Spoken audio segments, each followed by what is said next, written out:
నమో వెంకటేశాయ. విద్యాతపోవ్రతధరా సద్యస్తపః ఫలకరా గోవింద గోవింద. విద్యాతపోవ్రతధరాయ జనాయ నూనం సద్యః ఫలప్రదకరో భగవాననంతః. విద్యావిరోధిమయ సంసృతిబంధమోక్షే సద్యో దదాతు నిరవద్యధియం పరాత్మా అని భూతభౌతిక ప్రపంచ నిర్మాత అఘటిత ఘటనాపటు మాయాధిష్ఠాత అయిన శ్రీనివాస పరమాత్ముని అవిద్యను పోగొట్టి విద్యను ప్రసాదించవలసిందిగా ప్రార్థించుకుంటూ శ్రీశుకుల వారు ఉపదేశం చేసిన శ్రీమద్భాగవతం యొక్క అధ్యయన కార్యక్రమాన్ని మనం ప్రారంభించుకుందాము. ప్రారంభంలో యథాప్రకారం ఆచార్యుల వారితో కలిసి ప్రార్థనా శ్లోకాలను చదువుకుని మంగళాచరణం చేసుకుందాం. ఓం నమో వెంకటేశాయ. శ్రీ గురు ప్రార్థనా. గురుర్బ్రహ్మా గురుర్విష్ణు గురుర్దేవో మహేశ్వరః. గురుః సాక్షాత్ పరం బ్రహ్మ తస్మై శ్రీ గురవే నమః. శ్రీనివాస ప్రార్థనా. పుష్పమాలానుషక్తాయ పుష్పహాసాయ కుర్మహే. పుష్పం హృదర్పయిత్వా తు శ్రీనివాసాయ తే నమః. అథ సంకల్పః. శ్రీమదాదివరాహ క్షేత్రే విరాజమానస్య నిత్యశుద్ధబుద్ధముక్తస్వభావస్య లీలాగృహీతవిగ్రహస్య శ్రీపద్మావతీ జానేః అనుగ్రహేణ అస్మాకం సర్వేషాం బుద్ధిశుద్ధ్యర్థం విద్యాభివృద్ధ్యర్థం భక్తిజ్ఞానవైరాగ్యాది తదనుకూల సర్వసంపత్సమృద్ధ్యర్థం శ్రీపరమేశ్వర ప్రీత్యర్థం శ్రీమద్భాగవత పాఠం కరిష్యామహే. అస్య శ్రీమద్భాగవత స్తోత్ర మహామంత్రస్య నారద ఋషిః బృహతి ఛందః. శ్రీకృష్ణః పరమాత్మా దేవత. బ్రహ్మ బీజం భక్తిశక్తిః జ్ఞానవైరాగ్యే కీలకం అస్మాకం శ్రీమద్భగవత్ప్రసాద సిద్ధ్యర్థే పాఠే వినియోగః. ధ్యానం నారాయణాదృతవరార్భకనిశ్చయాఢ్యాం తారాపథధ్రువపదాప్తివిధానయుక్తాం మిత్రాసుతాప్తసుతకీరసుభాషితాఢ్యాం గాథామిమాం శృణుత భాగవతాతిరక్తాం.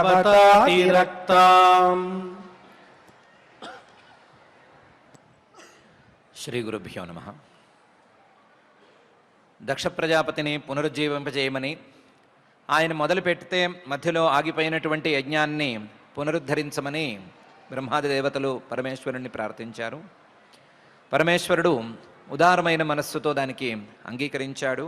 అంగీకరించినవాడు దక్షయజ్ఞ వాటికకి తాను కూడా వచ్చాడు. వచ్చి దక్షుడి మొండ్యాన్ని మేక తలకాయతో అతికిస్తే దాన్ని తన అనుగ్రహ దృష్టితో పునరుజ్జీవింపజేశాడు. దక్షుడికి మళ్ళీ పునఃప్రాణప్రతిష్ఠ చేశాడు. చేసిన తర్వాత దక్షుడు పైకి లేచాడు. లేచినటువంటి దక్షుడు పరమేశ్వరుడి మీద తాను పెంచుకున్నటువంటి ద్వేషం మొత్తం కరిగిపోగా తాను చేసిన తప్పులన్నీ గుర్తుకు రాగా పరమేశ్వరుణ్ణి 2 శ్లోకాలతో స్తుతి చేసుకుంటున్నాడు. ఆ స్తుతి చేసుకున్న విధానాన్ని మైత్రేయ మహర్షి గారు చెప్తున్నారు. దక్ష ఉవాచ. దక్షుడు పరమేశ్వరుడితో అంటున్నాడు, భూయాననుగ్రహ అహో భవతా కృతో మే దండస్త్వయా మయి భృతో యదపి ప్రలబ్ధః న బ్రహ్మబంధుషు చ వాం భగవన్నవజ్ఞా తుభ్యం హరేశ్చ కుత ఏవ ధృతవ్రతేషు అని. అయ్యా పరమేశ్వర, భూయాన్ అనుగ్రహ అహో భవతా కృతో మే. నా మీద నువ్వు చాలా పెద్ద అనుగ్రహాన్ని ప్రదర్శించావు. భూయాన్, చాలా గొప్ప అనుగ్రహ భవత, ఈరోజు నువ్వు నా మీద ప్రదర్శించావు. ఏమా అనుగ్రహం అంటే దండస్త్వయా మయి భృత, నన్ను శిక్షించావు. నన్ను ఎంత దాకా శిక్షించావు అంటే ఎంత దాకా శిక్షించడం అనేది వీలవుతుందో అంత దాకా శిక్షించావు. నాకు దండన అనే దాన్ని ప్రసాదించావు. దండస్త్వయా మయి భృత, నేను చేసిన పాపం మొత్తం ప్రక్షాళితమైపోయేలాగా ఇప్పటికిప్పుడు నాకు దండాన్ని ఇచ్చావు. నాకు ఇలా శిక్ష విధించి నాకు ఉపకారమే చేశావు, నా మీద అనుగ్రహాన్ని ప్రదర్శించావు. యదపి ప్రలబ్ధ, నేను నిన్ను తిరస్కరించాను, నేను నిన్ను తూలనాడాను, నేను నిన్ను నానా మాటలు అన్నాను, కానీ నువ్వు మాత్రం నా మీద దయతోనే ఉన్నావు. నేను నిన్ను తిరస్కరించినట్లుగా నువ్వు నన్ను తిరస్కరించి ఉంటే నేను ఇంకా అధోగతి పాలైపోయేవాడిని. అలా కాకుండా దండన శిక్ష అనేది నాకు విధించి నా మీద నువ్వు అనుగ్రహాన్ని ప్రదర్శించావు.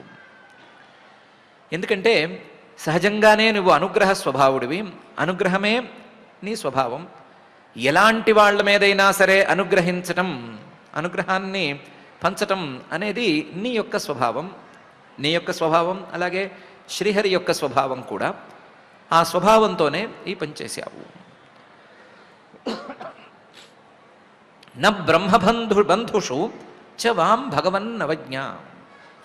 బ్రహ్మబంధుషు అంటే బ్రాహ్మడై పుట్టి బ్రాహ్మడిలాగా వ్యవహరించకుండా కేవలం బ్రాహ్మల్ని బంధువులుగా చెప్పుకుంటూ తిరిగేటువంటి వాళ్ళు, బ్రాహ్మణ వృత్తంలో బ్రాహ్మలు ఉండవలసినటువంటి విధానంలో లేని వాళ్ళు, తమ ధర్మాన్ని పాటించనటువంటి వాళ్ళు, తమ వంశాచారాలని తమ కులాచారాలని పాటించనటువంటి వాళ్ళు, అలాంటి వాళ్ళు ఉన్నా సరే వాం, నీకు శ్రీహరికి భగవన్ ఓ పరమేశ్వర అవజ్ఞ అంటే తక్కువ దృష్టి అనేది ఉండదు.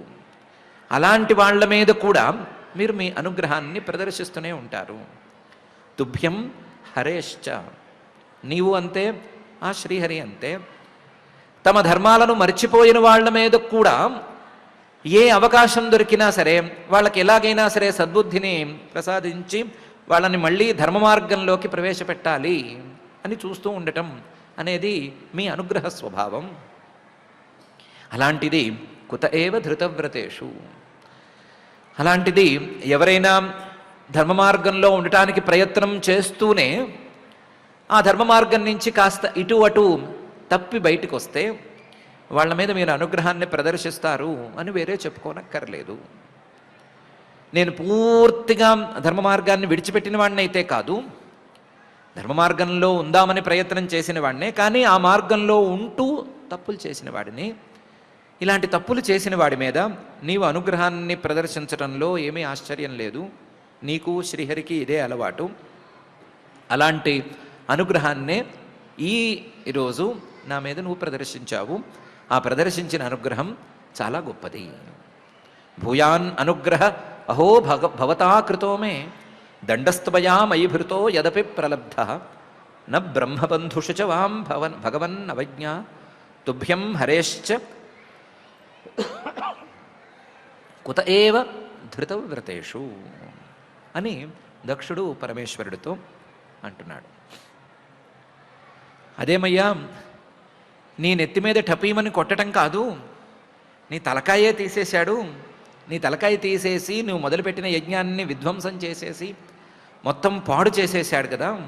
అలాంటి పాడు చేసిన వాడిని నువ్వు పొగుడుతున్నావు అంటే నిన్ను నమ్మాలా, నమ్మక్కర్లేదా? పాడు చేశాడు, బలవంతుడు అని భయంతో పొగుడుతున్నావా, నిజంగా భక్తితో పొగుడుతున్నావా అని ఎవరైనా అడగచ్చు అని.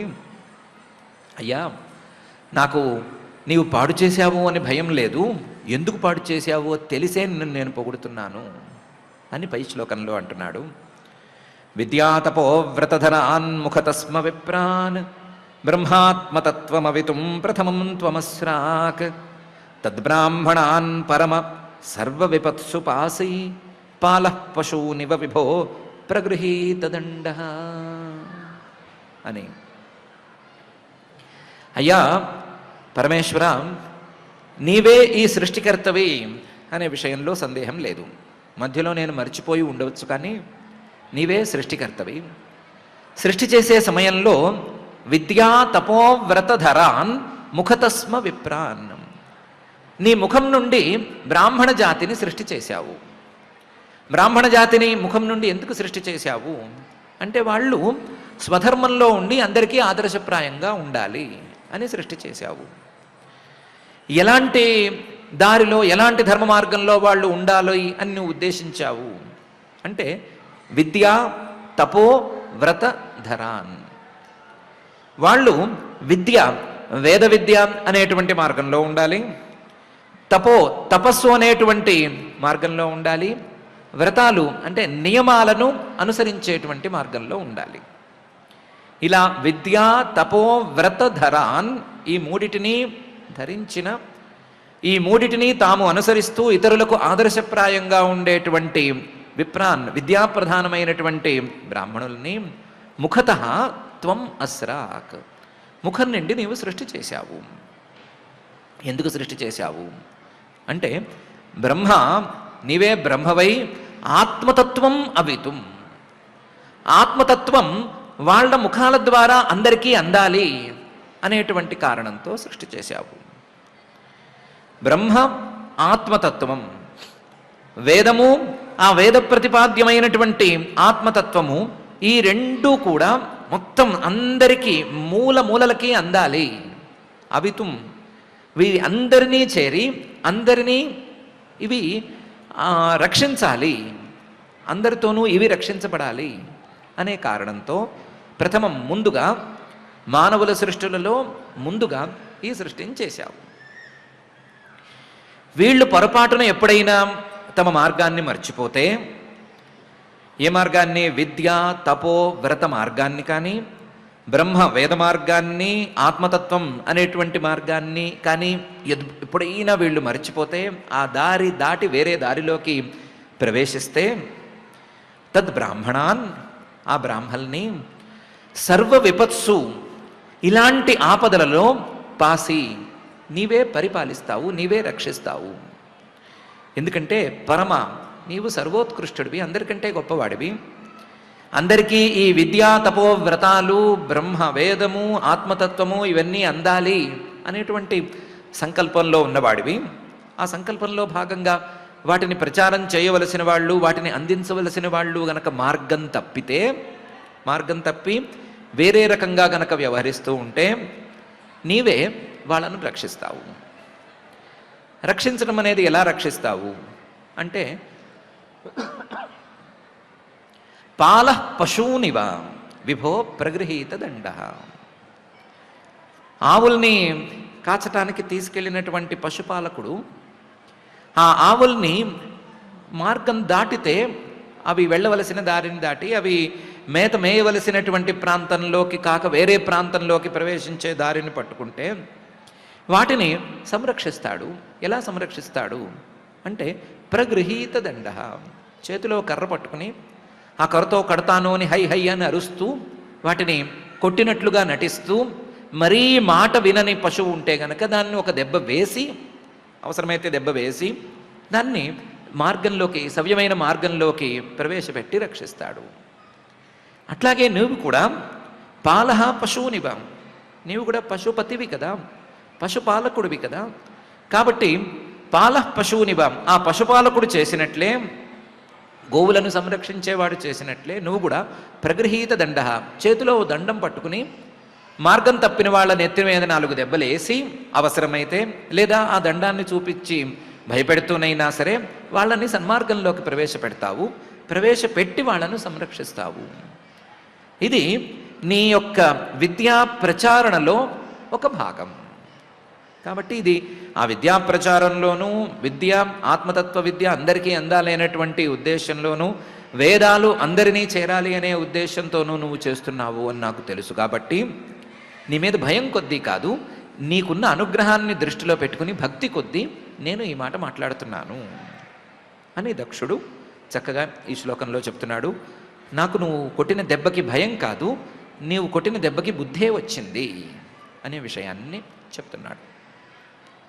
విద్యాతపోవ్రతధరాన్ ముఖతస్మ విప్రాన్ బ్రహ్మాత్మతత్వం అవితుం ప్రథమం త్వమస్రాక్ తద్బ్రాహ్మణాన్ పరమ సర్వ విపత్సు పాసి పాల పశూనివ విభో ప్రగృహీత దండ అనే ఈ శ్లోకంలో.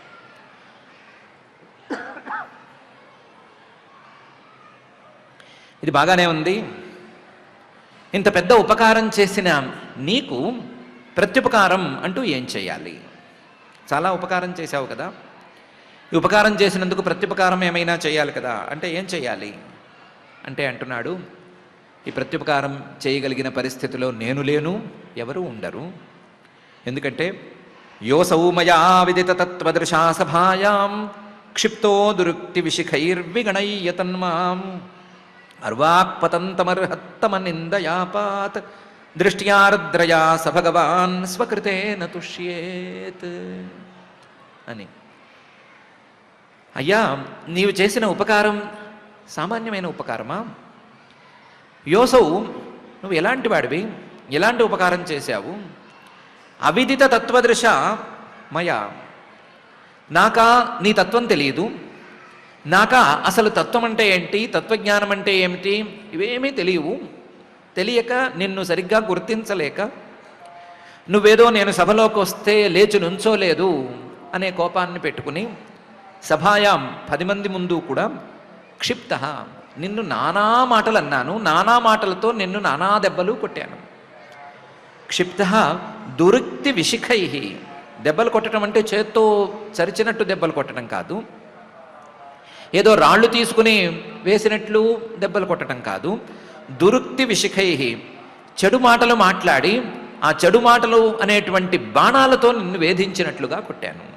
క్షిప్తో దురుక్తి విశిఖై, నేను ఎన్ని మాటలు మాట్లాడినా నువ్వు ఆ రోజు కనీసం ప్రతివచనం పై మాట మాట్లాడలేదు, సైలెంట్గానే వెళ్ళిపోయావు. ఈరోజు వచ్చేసరికి మళ్ళీ నవ్వుమొహం పెట్టుకుని చాలా ప్రశాంతంగా సుఖంగా నాకు మళ్ళీ తిరిగి ఉపకారం చేయడానికి వచ్చావు. అంటే నేను మాట్లాడిన ఏ మాటని నీవు లెక్క చేయలేదు. విగణయ్య, ఏమీ లెక్క చేయకుండానే తన్మాం ఈరోజు వచ్చి అర్వాక్ పతంతం, ఇంకా అధపాతాళానికి దిగిపోతున్నాను. నిన్ను మాటలు అనటం దాటి ఇంకా చాలా జరిగిపోయినాయి. నిరీశ్వర యాగం ఏమిటి, సతీదేవి ప్రాణత్యాగం ఏంటి, చాలా అన్యాయం అయిపోతోంది.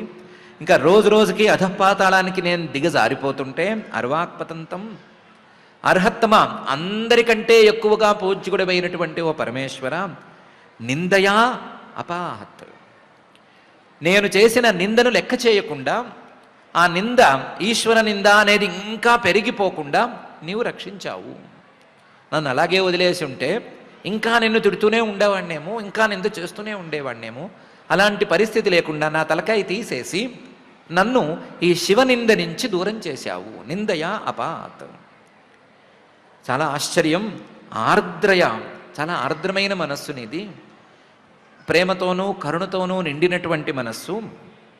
ఇలాంటి మనస్సు ఉన్నవాడివి, ఇలాంటి ప్రేమతో నిండిన మనస్సుతో ఉపకారం చేసేవాడివి, నీకు నేను ఏమిచ్చి ప్రత్యుపకారం చేస్తాను?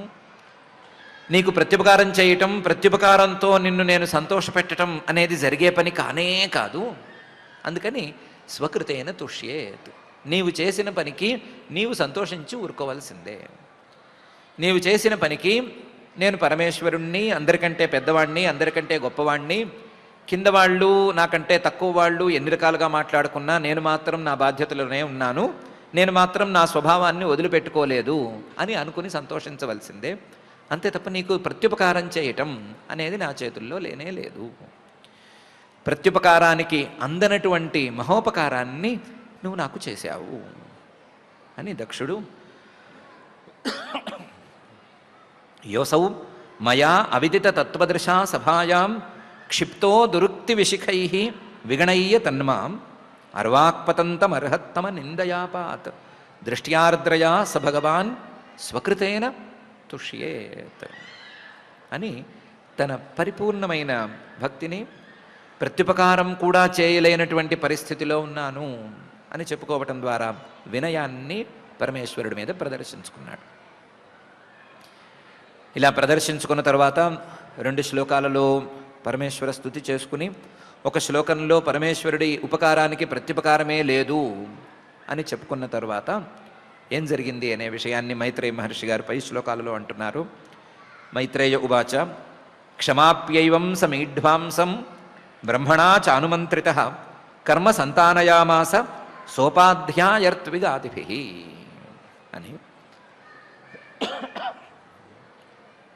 క్షమాప్యైవం సమీఢ్వాంసం, మీఢ్వాంసం తనకు ఒక్కసారి దండం పెడితే కోరిన వారి కోరికలన్నీ తీర్చేటువంటి ఆ పరమేశ్వరుణ్ణి దండం పెట్టి క్షమాప్య నన్ను క్షమించమని అని వేడుకున్నాడు దక్షుడు.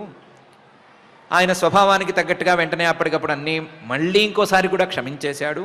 ఇలా క్షమింపజేసుకుని దక్షుడు సమీఢ్వాంసం బ్రహ్మణాచ అనుమంత్రిత, పక్కనే ఉన్న బ్రహ్మగారు దక్షుణ్ణి చూసి ఇంకా అయిందేదో అయిపోయింది, ముందు యజ్ఞాన్ని ముందుకు జరుపు, పరమేశ్వర ఆజ్ఞ అయింది, ఈ ఈశ్వరాజ్ఞతో నువ్వు మళ్ళీ యజ్ఞాన్ని ముందుకు తీసుకెళ్ళు అని చెప్పారు.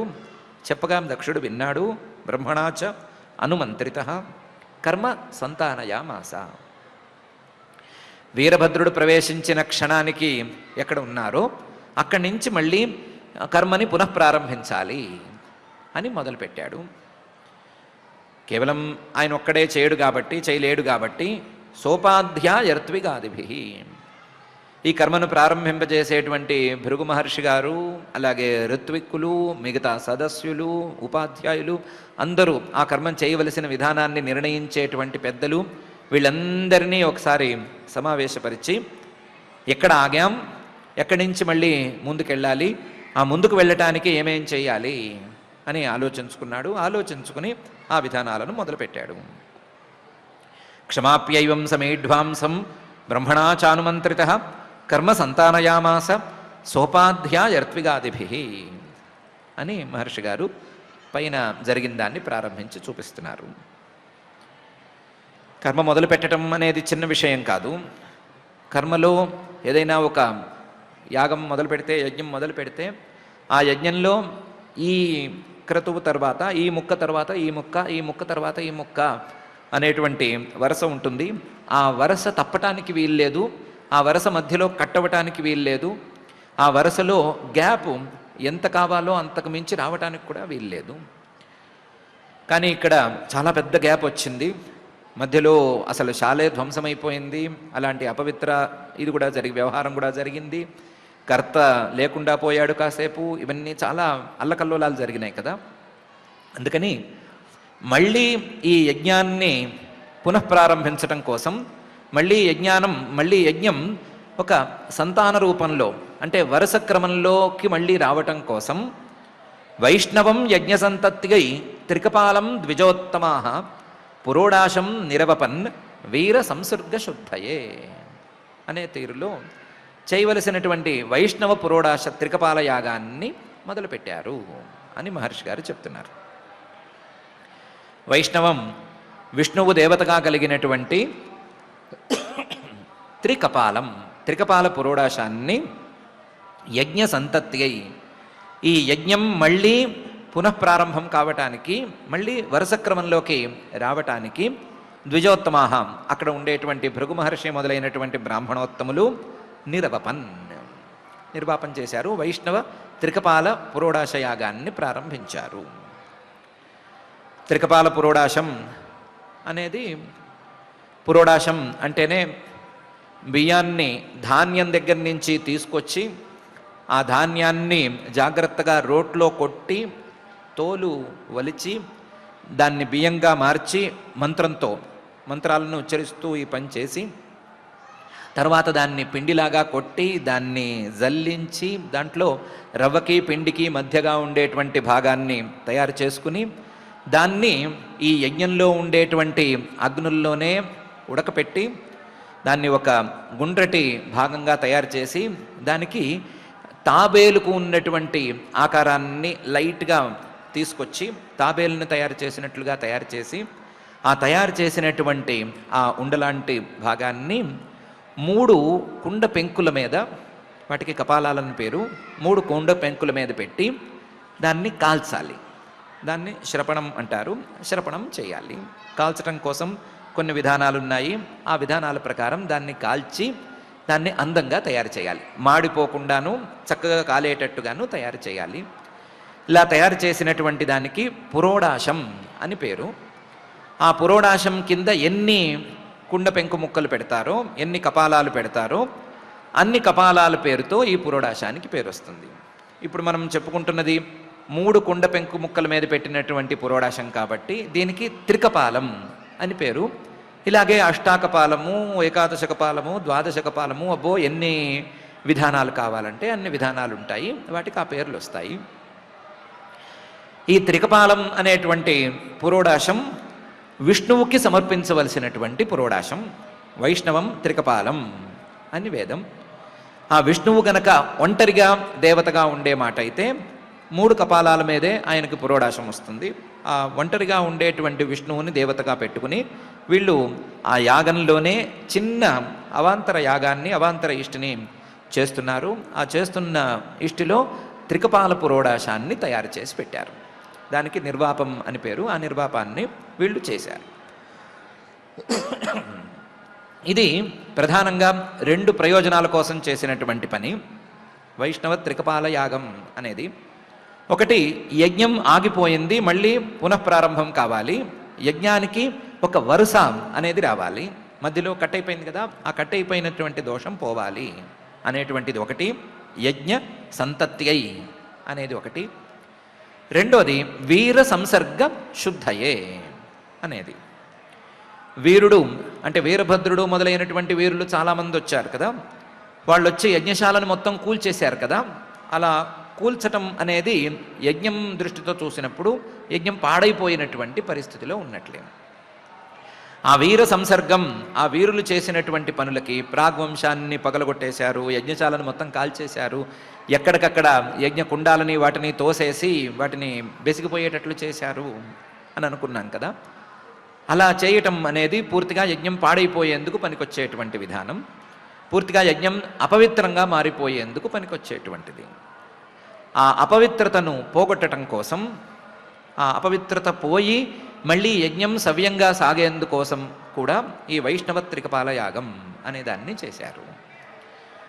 వాళ్ళు పగలగొట్టినవన్నీ సులభంగా పగలగొట్టి వెళ్ళిపోయారు, కానీ అవి కట్టేటప్పుడు చాలా జాగ్రత్తగా కట్టవలసి ఉంటుంది.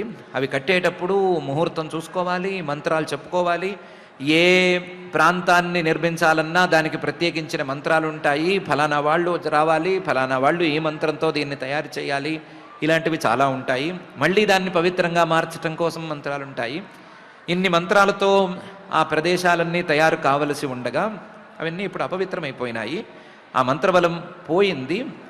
పోయేసరికి మళ్ళీ దానికి బలం రావటం కోసం ఈ వైష్ణవ త్రికపాల యాగం అనే దాన్ని ప్రారంభించారు అని మహర్షి గారు చెప్తున్నారు. వైష్ణవం యజ్ఞ సంతత్యై త్రికపాలం ద్విజోత్తమాః పురోడాశం నిరవపన్ వీర సంసర్గ శుద్ధయే అనే ఈ శ్లోకంలో. ఆ యాగం అనేది ఎలా చేయాలి అంటే, యాగంలో యజమానుడు అంటే స్వామి, యజ్ఞకర్త, ఆయన ఈ వేదికి ఉత్తరాన కూర్చుని ఉంటాడు. ఉత్తర దిక్కులో యజమానుడు పత్ని ఇద్దరు కూర్చుని ఉంటారు. ఆయనకి ఆపోజిట్ సైడు, ఆయనకి ఎదురుకుండా మరొక వైపు హోత అనేటువంటి ఋత్విక్కు కూర్చుని ఉంటాడు. ఈ హోతగారు సామాన్యంగా ఇక్కడ కూర్చుంటాడు. ఇది పెద్ద యజ్ఞం కాబట్టి ఇంకో చోటు ఉంటుంది ఆయనకి, ఆ చోట్లోనైనా కూర్చుంటాడు. ఆ హోతగారు మంత్రం చెప్పాలి. మంత్రం చెప్పి ఫలానా దేవతని నేను ఆహ్వానిస్తున్నాను అని అనాలి. అంటే ఆయన మంత్రబలంతో ఆ దేవత దిగి రావాలి. దిగి వచ్చిన తర్వాత దిగొచ్చిన దేవతకి నువ్వు ఈ ద్రవ్యాన్ని సమర్పించు. ఇప్పటికైతే శ్రీమన్ మహావిష్ణువే ఉన్నాడు.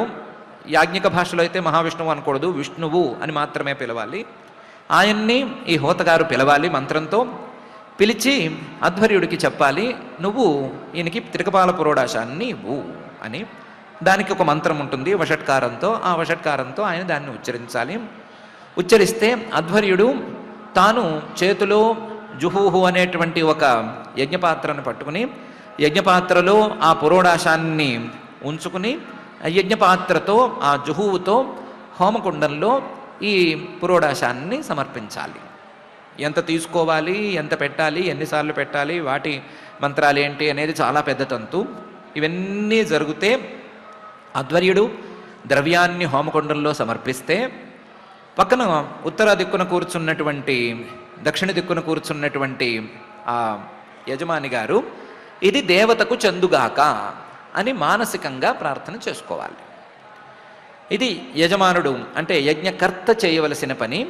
అధ్వర్యుడు చేయవలసిన పనేమో క్రియ, హోత చేయవలసిన పనేమో మంత్రాన్ని ఉచ్చరించటం. ఈ మూడు ఏకకాలంలో సాగాలి. అలా ఇక్కడ సాగినాయి అని మహర్షి గారు అంటున్నారు.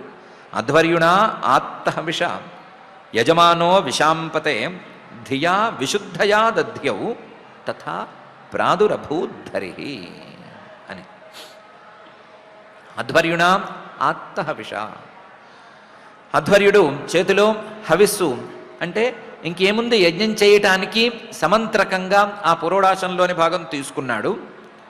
సమంత్రకంగా పురోడాశాన్ని గనక ఆ జుహులో పెట్టేస్తే దానికి హవిస్సు అని పేరు వస్తుంది. ఆ హవిస్సుని ఆయన చేతిలోకి తీసుకున్నాడు. ఆయన హవిస్సుని చేతిలోకి తీసుకున్నాడు అంటేనే అంతకుముందు హోతగారు పని మొదలుపెట్టేశాడు అని అర్థం. హోతగారు చెప్పవలసిన మంత్రాలన్నీ క్రమంగా ఆయన చెప్పుకుంటూ వస్తున్నాడు అని అర్థం.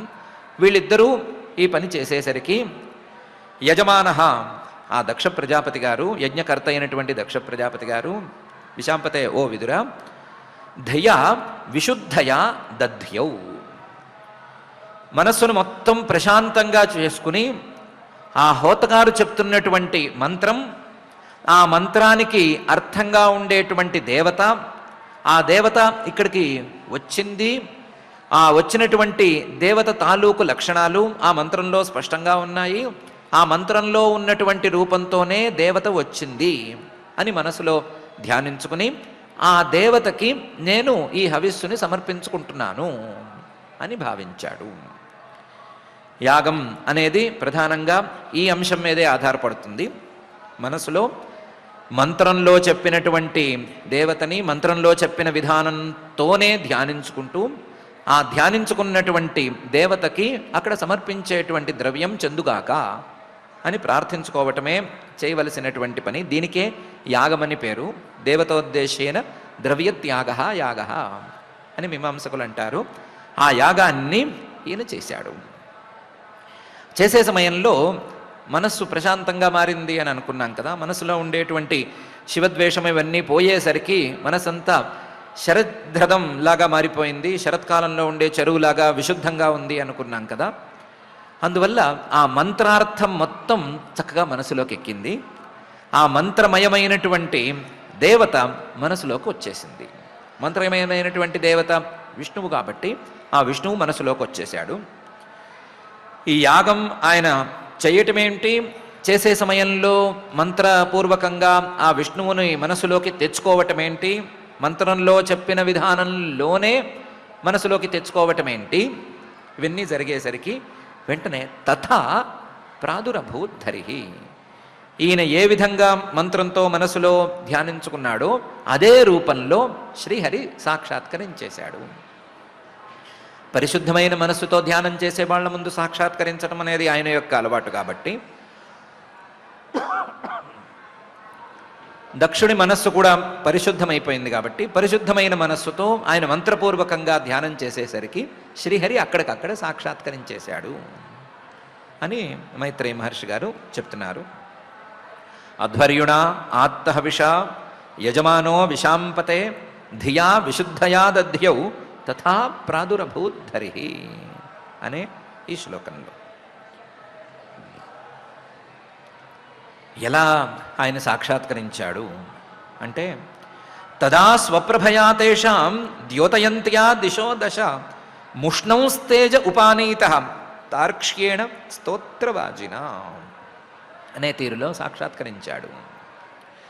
తదా ఆయన సాక్షాత్కరించే సమయానికి స్వప్రభయ ఆయన యొక్క తేజస్సుకి ద్యోతయంత్యా దిశో దశ మొత్తం దశ దిక్కులకి ఆయన తేజస్సు వ్యాపిస్తూ ఉంటే ఆ సభలో ఉండే వాళ్ళందరి తేజస్సులు పూర్తిగా కనిపించడం లేదు, లేదా వాళ్ళ తేజస్సులన్నిటినీ ఈయన దొంగిలించేశాడేమో, వాళ్ళ తేజస్సులను కూడా ఈయనే లాగేసుకున్నాడేమో అన్నంత స్థాయిలో వాళ్ళందరికంటే, సభలో ఉన్న వారందరికంటే గొప్ప తేజస్సుతో ఆయన కిందకి దిగాడు. తదా స్వప్రభయా తేషాం ద్యోతయంత్యా దిశో దశ ముష్ణం తేజ. ఎలా దిగాడు? ఉపానీతస్తార్క్ష్యేణ. గరుడ పక్షి మీద గరుడు తన భుజాల మీద తీసుకొచ్చి కిందకి దించుతుంటే గరుడు ద్వారా దిగాడు. ఉపానీత, ఆ యజ్ఞశాలకు దగ్గరగా వచ్చాడు. యజ్ఞశాలలో ఆ హవిర్భాగం తీసుకోవలసినటువంటి ప్రదేశానికి విచ్చేశాడు. అయితే మరి అప్పటికి గరుడు ఇంకా పుట్టినట్లేదు కదా, గరుడు పుట్టడానికి ఇంకా చాలా సమయం ఉంది కదా అనుకుంటే, ఈ గరుడు ఆ గరుడు కాడు, తార్క్ష్యేణ స్తోత్రవాజిన, ఛందోమయమైనటువంటి గరుడు, వేద రూపంలో ఉండేటువంటి గరుడు, బృహద్రథంతరే పక్షౌ అని శృతి చెప్పినటువంటి గరుడు, వేద ప్రతిపాద్యమైనటువంటి ఆ శ్రీమన్మహావిష్ణువు వేదాలను మంత్రాలను ఆధారంగా చేసుకుని మంత్రరూపమైనటువంటి గరుడ పక్షి మీద ఆసీనుడై దిగాడు. ఏ మంత్రాన్నైతే హోతగారు చెప్పారో, ఏ మంత్రాన్నైతే యజమాని దక్ష ప్రజాపతి గారు మనసులో ధ్యానించుకున్నాడో, ఏ మంత్రార్థాన్ని ఆయన మనసులోకి ఎక్కించుకున్నాడో, ఆ మంత్రం ద్వారా, ఆ మంత్ర బలం ద్వారా ఆయన అక్కడికి వచ్చేశాడు. ఉపానీత స్తార్క్ష్యేణ స్తోత్రవాజిన. ఈ గరుడుకి రెండు వైపులా ఉండేటువంటి రెక్కలు, వాజాలు అంటే రెక్కలు, స్తోత్రాలు అంటే సామలే ఆయన యొక్క రెక్కలు. సామల్ని రెక్కలుగా చేసుకుని ఎగురేటువంటి ఛందోమయమైన గరుడ పక్షి మీద ఆసీనుడై ఆయన వచ్చేశాడు అని మహర్షి గారు తదా స్వప్రభయా తేషాం ద్యోతయంత్యా దిశో దశ ముష్ణంస్తేజ ఉపానీత తార్క్ష్యేణ స్తోత్రవాజిన అనే ఈ శ్లోకంలో చెప్తున్నారు. ఆయన ఎలా వచ్చాడు సరే, ఎలా ఉన్నాడు అని చెప్పరాదా మాకు అంటే మహర్షి గారు 2 శ్లోకాల్లో చెప్తున్నారు. శ్యామో హిరణ్యరశనోర్క కిరీట జుష్ట నీలాలక భ్రమరమండిత కుండలాస్య కంవబ్జ చక్ర శరచాపగదాసి చర్మ వ్యగ్రైర్హిరణ్మయ భుజైరివ కర్ణికార అని. ఆయన శ్యామ, సహజంగానే నీలవర్ణంలో ఉండేవాడు, నల్లగా ఉంటాడు, నల్లగానే వచ్చాడు. దానికి హిరణ్య రశన, బంగారు వస్త్రాలను చుట్టాడు ఆ రూపానికి. దీనికి తోడు అర్క కిరీట జుష్ట, తలకాయ మీద కిరీటాన్ని ధరించాడు. ఆ కిరీటమేమో ధగద్ధగాయమానంగా ప్రకాశిస్తోంది. ఎంత వెలిగిపోతోంది అంటే అర్క సూర్యుడే కిరీటంలాగా వెలిశాడా అన్నట్లుగా వెలిగిపోతోంది. అర్క కిరీట జుష్ట. ఆ కిరీటానికి కొంచెం కిందగా నీలాలక భ్రమర మండిత కుండలాస్య, నల్లని కురులు, ఆ కురులు చూడటానికి తుమ్మెదల్లాగా ఉన్నాయి. నీలాలక భ్రమర, ఆ తుమ్మెదల్లాగా ఉండేటువంటి కురులతో మండిత, చాలా అందంగా ఉంది ఈయన మొహం.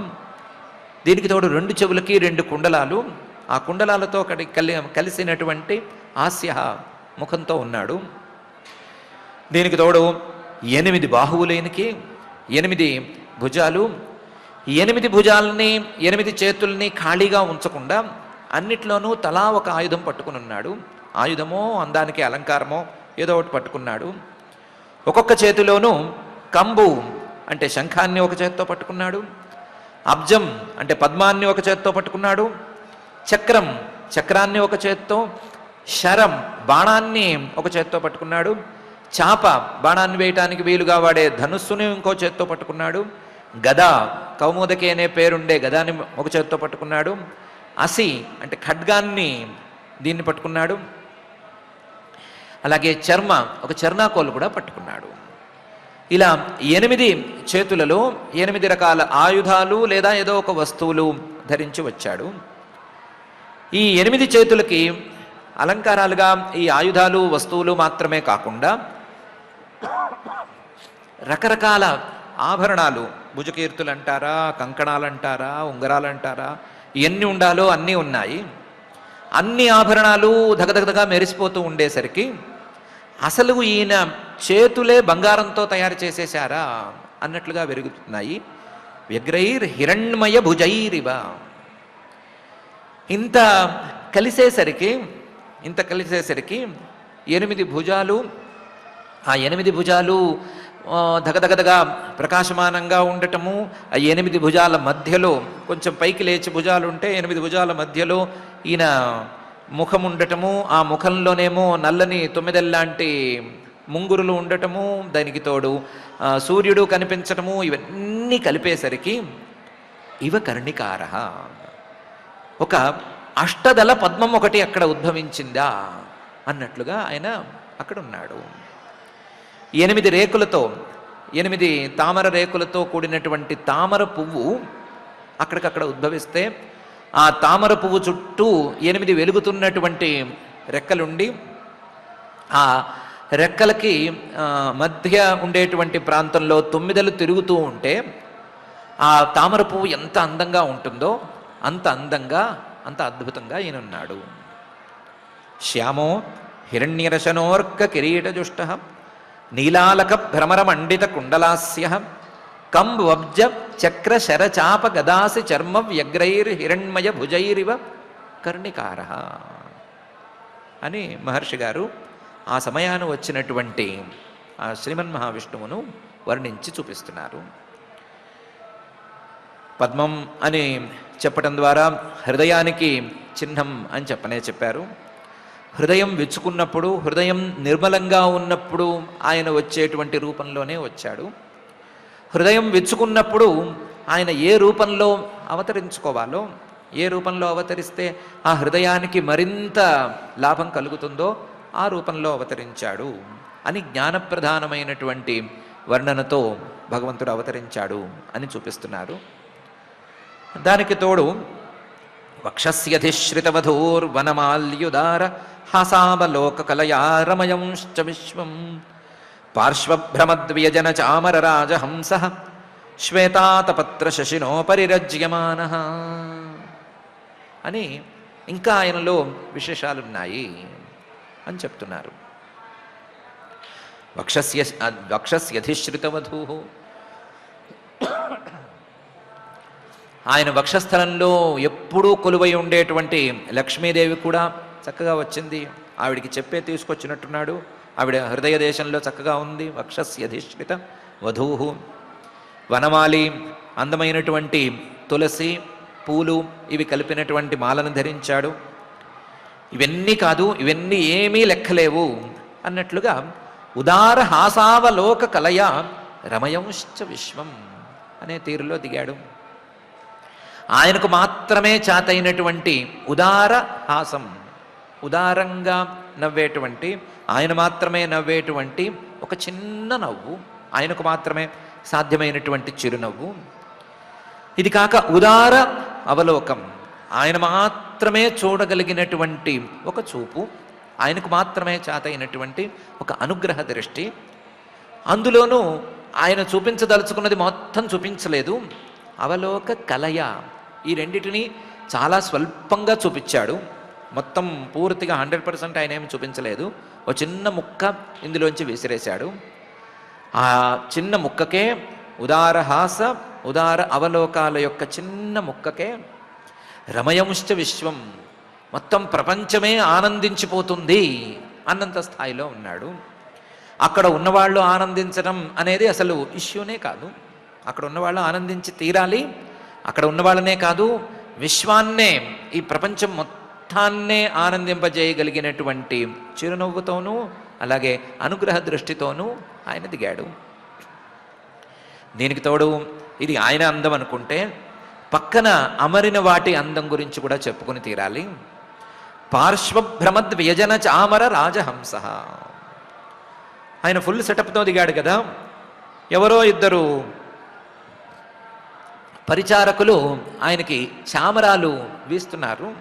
చామరాలంటే తెలుసు కదా, తెల్లని జూలు ఉంటుంది.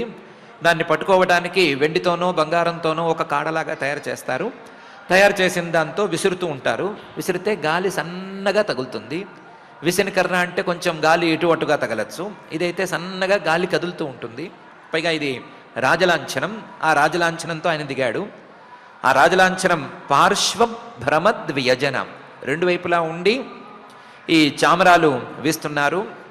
వ్యజనాలు కూడా, విసినకర్రలు కూడా ఉన్నాయి, అవి లెక్కలేవు. కానీ చామరాలు ఉన్నాయి కదా, ఈ చామరాలు రెండు, ఆ తెల్లని జూలుతో నిండినటువంటి చామరాలు రెండు రాజహంసల్లాగా కనిపిస్తున్నాయి.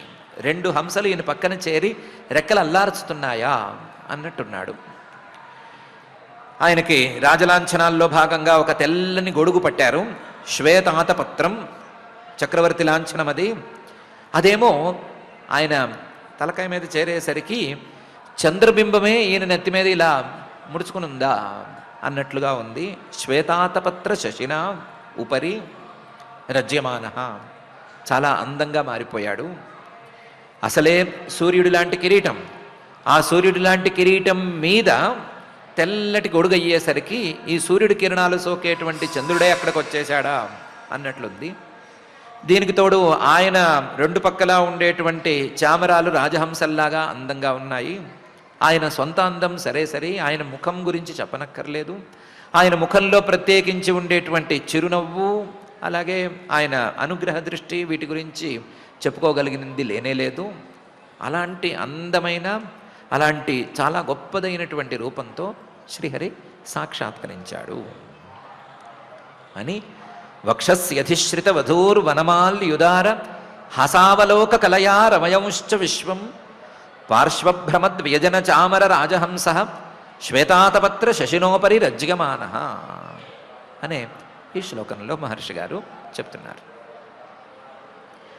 అయ్యగారు వచ్చారు కదా, వచ్చేసరికి తముపాగతమాలక్ష్య సర్వే సురగణాదయ ప్రణేము సహసోత్థాయ బ్రహ్మేంద్ర త్రక్ష్య నాయకా అని ఉన్నవాళ్ళు ఉన్నట్లుగా అందరూ హడావిడిగా లేచారు. లేచిన వాళ్ళు దండాలు కూడా పెట్టేసుకున్నారు అని ఈ శ్లోకంలో చెప్తున్నారు. తం, ఆ శ్రీహరి ఆ రూపంలో ఉపాగతం వచ్చేసరికి ఆలక్ష్య, ఆ వచ్చిన శ్రీహరిని అందరూ చూశారు. ఆలక్ష్య, దగ్గరగా కనిపించాడు. ఇంత దగ్గరగా కనిపించడం చాలా అరుదు. ఆయన యొక్క రూపం మొత్తాన్ని చూడగలిగారు. చూడగలిగేసరికి సర్వే సురగణాదయ, అందరూ దేవతలందరూ కూడా ప్రణయము సహసోత్థాయ, వెంటనే దిగ్గున లేచారు. లేచిన వాళ్ళు లేచినట్లుగా కిందపడి దండాలు పెట్టారు. కిందపడి దండాలు పెట్టారు, లేదా వంగి దండాలు పెట్టారు. దండాలు పెట్టారు. ఎవరున్నారు ఇందులో? బ్రహ్మ ఇంద్ర త్ర్యక్ష నాయకా. బ్రహ్మగారు ఉన్నారు, ఇంద్రుడున్నాడు, త్ర్యక్షుడు అంటే మూడు నేత్రాలు కలిగినటువంటి పరమేశ్వరుడున్నాడు. వీళ్ళందరూ ప్రధానులుగా కలిగినటువంటి నాయక, నాయకులుగా కలిగినటువంటి సురగణా, దేవతాగణాలందరూ కూడా, అందరూ అక్కడ ఉన్న వాళ్ళందరూ ఒక్కసారి లేచి ఆయనకి దండం పెట్టుకున్నారు. తముపాగతమాలక్ష్య సర్వే సురగణాదయ ప్రణయము సహసోత్థాయ బ్రహ్మేంద్ర త్రక్ష్య నాయకా అని మహర్షి గారు ఈ శ్లోకంలో చెప్తున్నారు. తత్తేజసా హతరుచ సన్నజిహ్వా ససాధ్వసా మూర్ధ్నా ధృతాంజలిపుటా ఉపతస్థురధోక్షజం అని పైన వాళ్ళు చేసిన పనిని కూడా ఆ విధానంతో సహా మహర్షి గారు చెప్తున్నారు. ఆ శ్రీహరి ఆ రూపంతో సాక్షాత్కరించేసరికి తత్తేజస హతరుచ, ఆయన తేజస్సుకి అక్కడ ఉన్న వాళ్ళ తేజస్సు మొత్తం హరించుకుపోయినట్టయింది. ఎవరు అక్కడ నిలవలేరు అన్నట్టు తయారైంది. ఇలాంటి వాడు ముందుకు వచ్చేసరికి దండమైతే జాగ్రత్తగా పెట్టారు, కానీ ఏమైనా ఒక మంచి మాట మాట్లాడదాము, ఏమైనా ఒక స్తుతివాక్యం పలుక్కుని అనుగ్రహింపజేసుకుందాము అనేసరికి అందరికీ సన్న జిహ్వాహ, నాలుక పట్టేసినట్టు అయిపోయింది. అందరి నాలుకలు పనిచేయట్లేదు, మాటలు తడబడతాయి అని ముందే తెలిసిపోయింది. సన్న జిహ్వాహ. ఇలా అయ్యేసరికి ఆయన తేజస్సు అలా ఉంది, నా మాట ఏమో తడబడుతోంది, నోరేమో పట్టేసినట్టు అయిపోయింది అనేసరికి వీళ్ళకి లోపల భయం కూడా కలిగింది. ససాధ్వసాహ, ఒక రకమైన భయం అనేది కలిగింది. ఆ భయంతో వీళ్ళు ఇలా కాదనుకుని మూర్ధనా ధృతాంజలి పుటా, అంతవరకు ఏదో వంగి దండాలు పెట్టిన వాళ్ళు ఉన్నారు కదా, అలా కాదనుకుని రెండు చేతులు తల మీద పెట్టి మూర్ధనా ధృతాంజలి పుటా, మమ్మల్ని భయపెట్టద్దు అన్నట్లుగా రెండు చేతులు పైకెత్తి ఉపతస్థు, వాళ్ళు చేసుకోదలుచుకున్న స్థుతిని చేయటం ప్రారంభించారు. అధోక్షజం, ఇంద్రియాలు వాటి దారిని మార్చుకుంటే మాత్రమే కనిపించేటువంటి ఆ శ్రీమన్ మహావిష్ణువుని ఇంద్రియాల దారిని మార్చగలిగినటువంటి, ఇంద్రియాల ప్రవృత్తిని తిరస్కరించిన తర్వాత దాన్ని తొక్కేసిన తర్వాత మాత్రమే చూడగలిగినటువంటి ఆ అధోక్షజుడిని వీళ్ళందరూ దేవతలందరూ కూడా స్తుతి చేసుకోవటం కష్టం మీద ప్రారంభించారు అని. తత్తేజసా హతరుచ సన్నజిహ్వా ససాధ్వసా మూర్ధ్నా ధృతాంజలి పుటా ఉపతస్థురధోక్షజం అనే ఈ శ్లోకంలో మహర్షి గారు చెప్తున్నారు. ఏం స్తుతి చేద్దాము అని ఎవరికి వాళ్ళకి ఒకటే సందేహం. ఎందుకంటే అప్యర్వాగ్వృత్తయో యస్య మహిత్వాత్మభువాదయ యథామతి గృణంతి స్మ కృతానుగ్రహ విగ్రహం అనే తీరులో ఆయన రూపం ఉంది. అప్యర్వాగ్వృత్తయ, వచ్చిన శ్రీమన్మహావిష్ణువు ఒక రూపంతో కనిపిస్తున్నాడు. కృతానుగ్రహ విగ్రహం, అనుగ్రహంతో ఒక రూపాన్ని ధరించి ఎదురుకుండా సాక్షాత్కరించి ఉన్నాడు కానీ ఈయన తత్వం ఇంత కాదు, ఇంతకంటే చాలా పెద్దది అని ఉన్న వాళ్ళందరికీ తెలుసు. అప్యర్వాగ్వృత్తయ, మనకు కనిపిస్తున్నటువంటి ఈయన రూపం పరిపూర్ణమైన రూపమేం కాదు, దీన్ని మించిన రూపం ఏంది. అసలు ఏ ఇంద్రియానికి ఏ మనస్సుకు అందనటువంటి రూపం, ఏ మనోవృత్తి ద్వారానూ అందుకోలేనటువంటి రూపం ఇది, అసలు రూపం అలాంటిది అని అనుకున్నారు. దీనికి తోడు ఈయన మహిమ అనేది సామాన్యమైంది కాదు అని అనుకున్నారు. అనుకున్న తర్వాత ఇలాంటి పరిస్థితుల్లో ఈయన్ని ఏమని స్తుతి చేయాలి? కనిపించే రూపమా పరిపూర్ణం కాదు, ఈయన మహిమనా మనం అందుకోలేము, మనం ఎప్పటికీ అందుకోలేము. ఇలాంటి పరిస్థితుల్లో మనం ఈయన్ని ఏమని స్తుతి చేస్తాము అని అనుకున్నారు. అలా అనుకున్న వారిలో ఆత్మభువాదయ బ్రహ్మగారే ముందున్నాడు. బ్రహ్మగారే ఈ మాట అనుకున్న తర్వాత మిగతా వాళ్ళ విషయం గురించి ఏమని చెప్పుకోవాలి? ఎవరికి ఆయన్ని పరిపూర్ణమైన రూపంతో స్తోత్రం చేసేటువంటి అవకాశం లేనే లేదు అనే పరిస్థితి అక్కడ ఉంది. అయినా సరే అందరూ ఉగ్గబెట్టుకుని ఆయన పరిపూర్ణ రూపాన్ని మనం ఎందుకు స్తుతి చేయటం, ఆయన్ని తత్వాన్ని తెలుసుకున్న తర్వాత స్తుతి చేయటం అనేది ఏం మిగులుతుంది? అలా కాదు, మనకి ఎంత చేత అయితే అంత మాట్లాడుకోవాలి, ఎంత చేతనైనంత మేరకు మనం స్తుతి చేసుకోవాలి అని నిర్ణయించుకుని యథామతి గృణంతి స్మ, వాళ్ళ బుద్ధులు ఎంతవరకు అనుమతిస్తాయో, వాళ్ళ బుద్ధి స్థాయి అనేది ఎంతవరకు సరిపోతుందో అంతవరకు చూసుకుని స్తుతి చేయటం ప్రారంభించారు. అప్యర్వాగ్వృత్తయో యస్య మహిత్వాత్మభువాదయ యథామతి గృణంతి స్మ కృతానుగ్రహ విగ్రహం అని మహర్షి గారు అక్కడ ఉన్న వాళ్ళ ఆ ఇబ్బందిని వాళ్ళు అధిగమించిన తీరు రెండిటినీ చక్కగా చెప్తున్నారు. అయితే ఎవరు ముందుగా ఆ పరమాత్మను స్తుతి చేయాలి, ఎవరికి ముందు మాట్లాడే హక్కు ఉంటుంది అంటే, ఆ యజ్ఞం జరుగుతోంది కాబట్టి యజ్ఞంలో యజమానుడుగా ఉండేటువంటి దక్ష ప్రజాపతి గారికే ఉంటుంది అని మహర్షి గారు తేల్చారు. అక్కడున్న వాళ్ళందరూ ఎలాగూ దాన్ని తేల్చుకునే ఉన్నారు. అందువల్ల ముందు దక్షుడికి అవకాశం దక్కింది. దక్షో గృహీతార్హణ సాధనోత్తమం యజ్ఞేశ్వరం విశ్వసృజాం పరం గురుం సునందనందాద్యనుగైర్వృతం ముదా గృణన్ ప్రపేదే ప్రయతః కృతాంజలి అని ముందు మాట్లాడాడు. దక్షుడు గృహీతార్హణ సాధనోత్తమం, అప్పటికప్పుడు పక్కన ఏవో పూలుంటే, పూలో పళ్ళో ఏవో ఉంటే ఆ పూలు పళ్ళు వాటినన్నిటినీ ఓ పాత్రలోకి తీసుకున్నాడు. అర్హణ పూజకు ఉపయోగించేటువంటి పదార్థాలన్నిటినీ సాధనం ఒక పాత్రలో పెట్టుకున్నాడు. ఆ పాత్ర ఉత్తమమైనటువంటి పాత్రగా ఉండేటట్లుగా చూసుకున్నాడు. దాన్ని గృహీత చేతిలోకి తీసుకున్నాడు. గృహీత అర్హణ సాధనోత్తమం అలా చేతిలోకి తీసుకుని భక్తిగా ఆ కనిపించినటువంటి రూపం ముందు జరిగాడు. ఆ రూపం ఎలాంటి రూపం?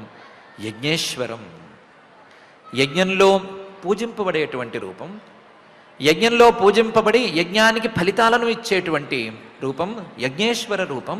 ఆ యజ్ఞేశ్వర రూపం దగ్గరకు చేరాడు. విశ్వసృజాం పరం గురుం, విశ్వసృజాం ఈ విశ్వాన్ని సృష్టి చేసేటువంటి ఈ ప్రజాపతులందరికీ కూడా పరమ గురువు ఆయన. ప్రజాపతులందరికీ తండ్రి గారు బ్రహ్మగారైతే బ్రహ్మగారు గురువు అనుకుంటే, ఆ బ్రహ్మగారికే తండ్రి, బ్రహ్మగారికే గురువు కాబట్టి ఈయన పరమ గురువు అవుతాడు. గురువు గారిని పరమ గురువు అని అనటం కద్దు. ఈ దక్ష ప్రజాపతి గారికి మిగతా ప్రజాపతులందరికీ కూడా ఈయన పరమ గురువు అవుతాడు. యజ్ఞేశ్వరం విశ్వసృజాం పరం గురుం, వాళ్ళకు కూడా గురువు, పరమ గురువు అయినటువంటి ఆయన దగ్గరకు చేరాడు. ఆయన దగ్గరకు చేరాలి అంటే ఆయన చుట్టూ చాలామంది పరివారం ఉన్నారు.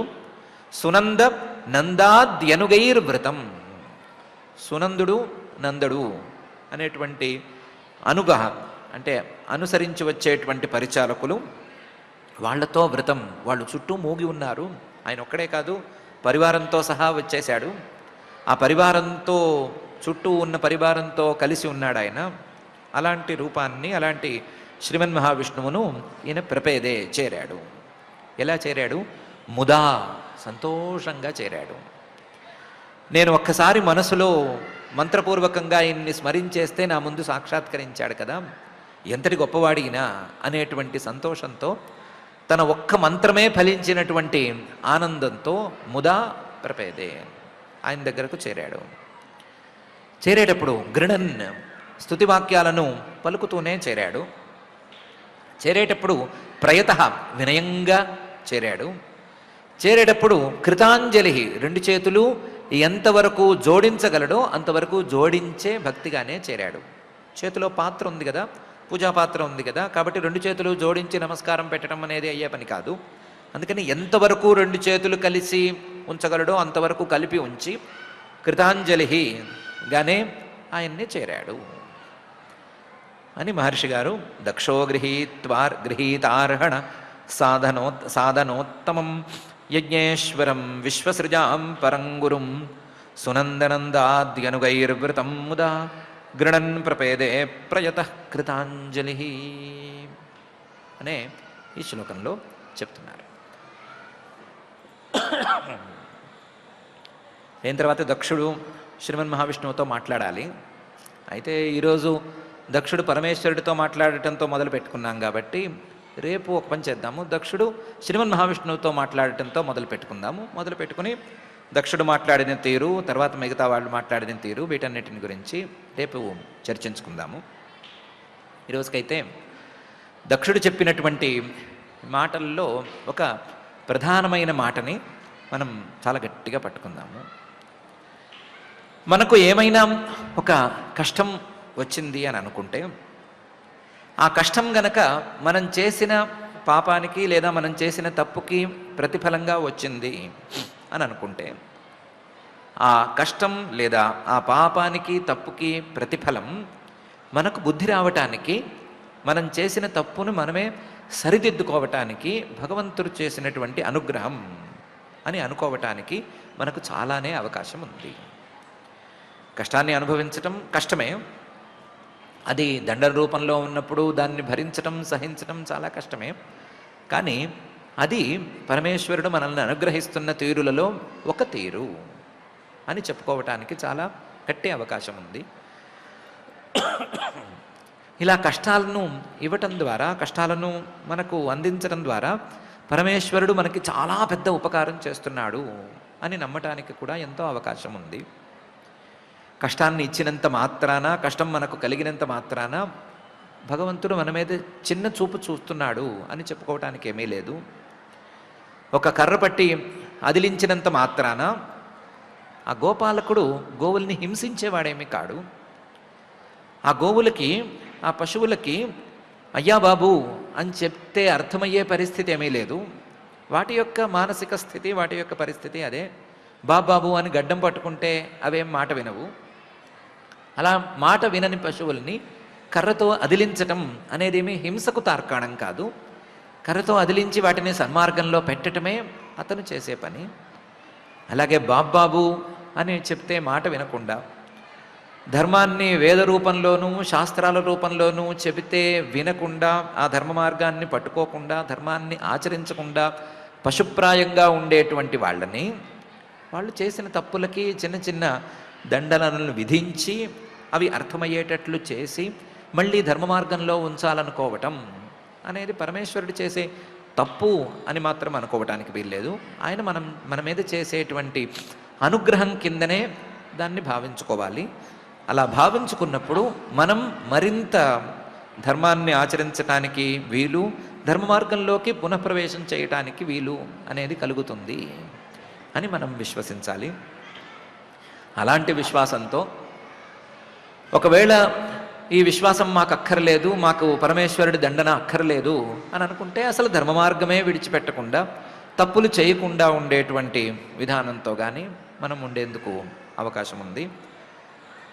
కష్టం వస్తే పరమేశ్వరుడు దారిలో పెడుతున్నాడు అని కానీ, అసలు కష్టం ఎందుకు రావాలి, మనం దారిలో ఎందుకు పెట్టబడాలి, మనమే దారిలో ఉంటే సరిపోతుందా అని కానీ, రెండిట్లో ఏదో ఒక దాన్ని మనం గట్టిగా అనుకుని ధర్మ మార్గాన్ని మాత్రం విడిచిపెట్టకుండా ఆ ధర్మ మార్గం ద్వారా అందుకోవలసినటువంటి పరమేశ్వర తత్వాన్ని అందుకోవటానికి మనం సమాయత్తమవుదాం. మనల్ని అలా నడిపించవలసిందిగా మరీ కర్రలతో దెబ్బలు కొట్టేయకుండా టక్టక్కని కొట్టి అదిలించవలసిందిగాను ఆ భూత భౌతిక ప్రపంచ నిర్మాత అఘటిత ఘటనాపటు మాయాధిష్ఠాత అయిన శ్రీనివాస పరమాత్ముడిని భక్తిగా ప్రార్థించుకుందాం. ఆ ప్రార్థనతో ఈ రోజుకి పారాయణ కార్యక్రమాన్ని ప్రారంభించుకుందాం. ఈరోజు చతుర్థ స్కంధంలో 7వ అధ్యాయం 13వ శ్లోకం నుంచి మనం పారాయణ చేసుకుంటున్నాం. అథ శ్రీమద్భాగవతే పారమహంస్యాం సంహితాయాం చతుర్థ స్కంధే సప్తమాధ్యాయే శ్లోకాః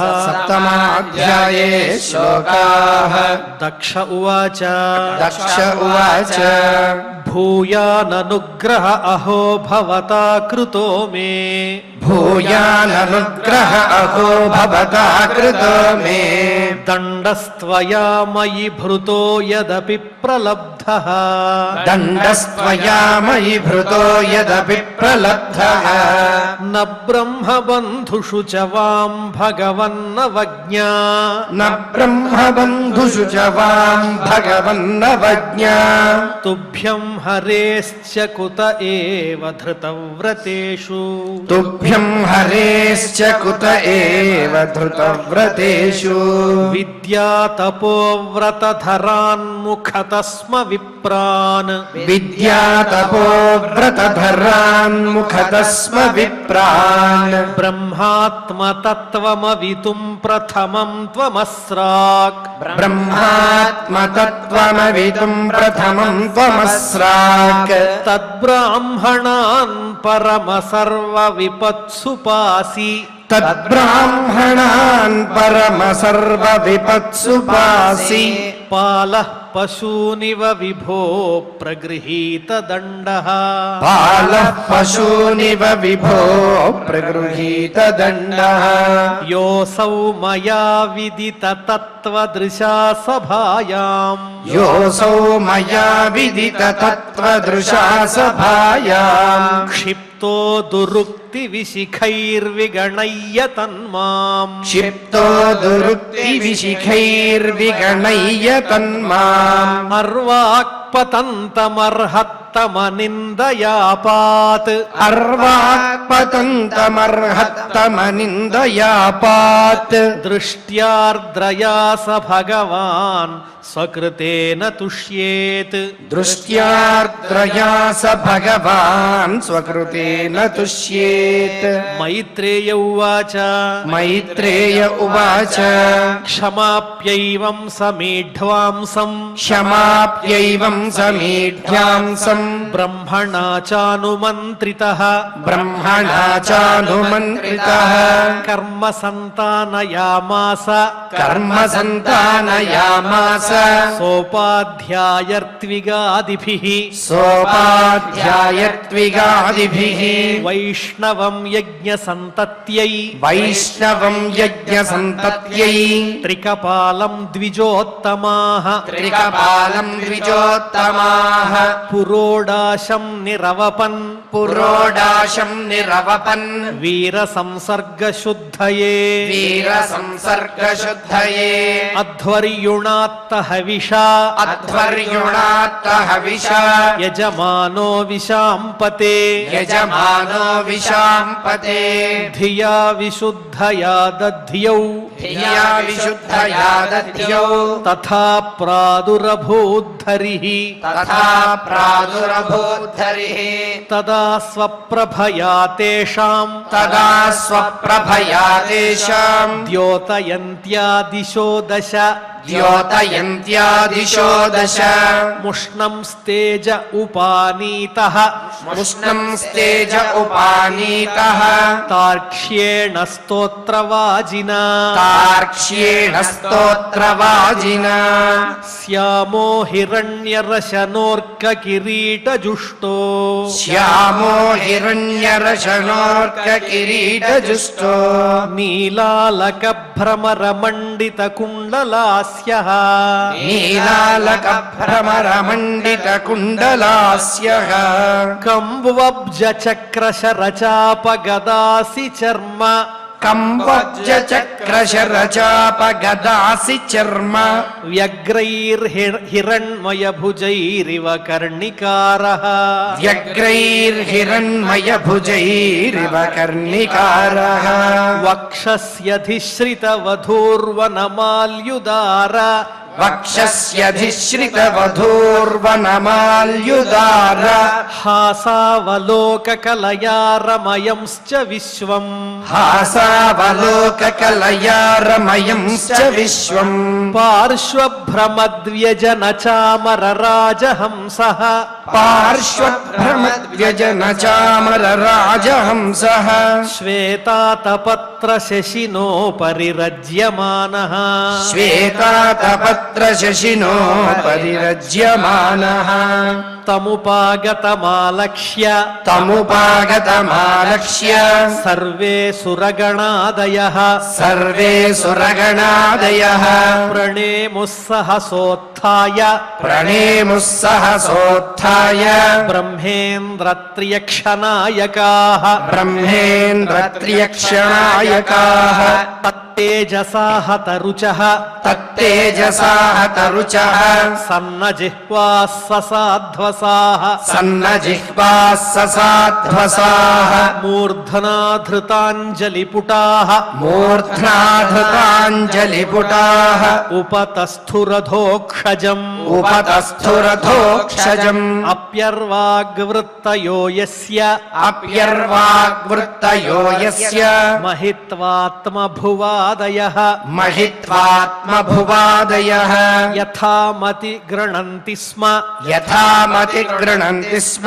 కృతానుగ్రహ విగ్రహం కృతానుగ్రహ విగ్రహం దక్షో గృహీతార్హణ సాధనోత్తమం దక్షో గృహీతార్హణ సాధనోత్తమం యజ్ఞేశ్వరం విశ్వసృజాం పరం గురుం యజ్ఞేశ్వరం విశ్వసృజాం పరం గురుం సునందనందాద్యనుగైర్వృతం ముదా సునందనందాద్యనుగైర్వృతం ముదా గృణన్ ప్రపేదే ప్రయతః కృతాంజలిః గృణన్ ప్రపేదే ప్రయతః కృతాంజలిః ఇతి ఇతి శ్రీమద్భాగవతే శ్రీమద్భాగవతే పారమహంస్యాం సంహితాయాం పారమహంస్యాం సంహితాయాం చతుర్థస్కంధే చతుర్థస్కంధే సప్తమాధ్యాయే శ్లోకాః సప్తమాధ్యాయే శ్లోకాః. ఓం నమో వెంకటేశాయ.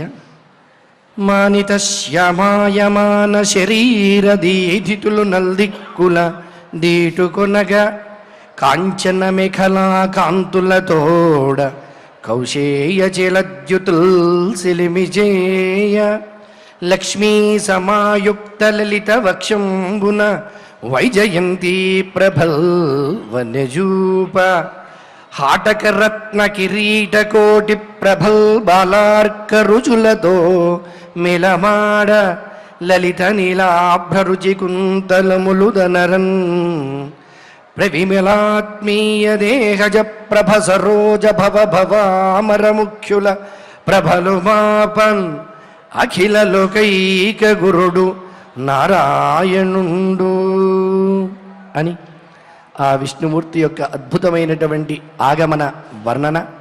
తదనంతరం ఆ యజ్ఞేశ్వరుని చూసి దక్షుడు మొదలు బ్రహ్మగారు మొదలు ఇతరు దేవతలందరూ కూడా ఏ రకంగా స్తుతికి సమాయత్తమయ్యారు, రేపు దక్షుడు ఏ రకంగా స్తుతించబోతూ ఉన్నాడు ఇత్యాది విశేష విషయాలన్నిటినీ కూడా శ్రీమద్ భాగవత అమృత రసాస్వాదంలో భాగంగా ఆ దేవదేవుని యొక్క నిస్సీమ కృపా కటాక్ష వీక్షణతో మనం ఈనాటి అధ్యయన కార్యక్రమంలో చక్కగా తెలుసుకున్నాం. నిరంతరము ఇటువంటి భాగ్యాన్ని ప్రసాదించమని ఆ దేవదేవుని వేడుకుంటూ భక్తితో శ్రద్ధగా క్షమాప్రార్థన దగ్గర నుంచి మంగళాంత శ్లోకం వరకు పఠిస్తూ మంగళాంతంగా నేటి ఈ అధ్యయన కార్యక్రమానికి పరిసమాప్తిని పలుకుదాం. అథ క్షమా ప్రార్థనా యదక్షరవదభ్రష్టం మాత్రాహీనం చ యద్భవేత్ తత్సర్వం క్షమ్యతాం దేవ నారాయణ నమోస్తుతే. అథ భగవత్ సమర్పణం కాయేన వాచా మనసేంద్రియైర్వా బుద్ధ్యాత్మనా వా ప్రకృతే స్వభావాత్ కరోమి యద్యత్ సకలం పరస్మై నారాయణాయేతి సమర్పయామి. అథ లోకక్షేమ ప్రార్థనా సర్వే భవంతు సుఖినః సర్వే సంతు నిరామయాః సర్వే భద్రాణి పశ్యంతు మా కశ్చిద్ దుఃఖభాగ్ భవేత్. అథ మంగళం శ్రియః కాంతాయ కళ్యాణ నిధయే నిధయేర్థినాం శ్రీవేంకట నివాసాయ శ్రీనివాసాయ మంగళం.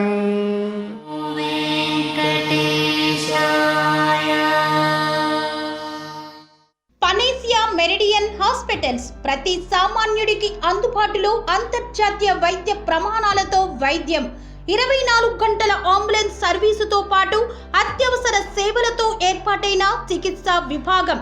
మా దగ్గర గుండె సంబంధిత, మూత్రపిండ, కాలేయ, కంటి జబ్బులకు, మోకాళ్ల శస్త్ర చికిత్సతో పాటు కోవిడ్-19, బ్లాక్ ఫంగస్ వంటి వైరస్లకు, అన్ని రకాల ఆరోగ్య సమస్యలకు నమ్మకమైన అత్యాధునిక వైద్య చికిత్సను అందిస్తున్న హాస్పిటల్ పనేసియా మెరిడియన్ హాస్పిటల్స్. మీ ఆరోగ్య సమస్య ఏదైనా ఇప్పుడు పరిష్కారం సాధ్యం. సంపూర్ణ ఆరోగ్యం కోసం సంప్రదించండి పనేసియా మెరిడియన్ హాస్పిటల్స్.